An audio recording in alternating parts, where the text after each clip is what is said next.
అలా మా ఇంటి దగ్గర షాపింగ్ మాల్ దగ్గర ఇట్లాగా చైనీస్ న్యూ ఇయర్ డెకరేట్ చేశారు. చాలా బాగుందని వీడియో అలా క్యాప్చర్ చేశాను.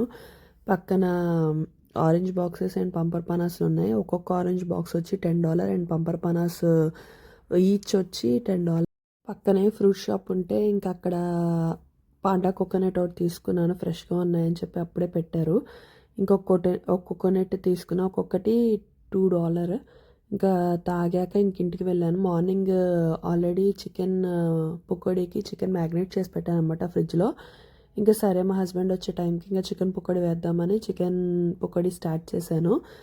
ఆంధ్ర స్టైల్ చికెన్ పకోడీ చేద్దాం అనుకుంటే ఇంకా నా స్టైల్ చికెన్ పకోడీ అయింది. ఎందుకంటే ఇక్కడ మాకు స్మాల్ పీసెస్ కింద కట్ చేయలేదు. బోన్స్తోనే అలా ఇచ్చేటప్పటికి నేను పిండి కలిపి వేసేటప్పటికి ఇంకా లావుగా అయ్యాయి.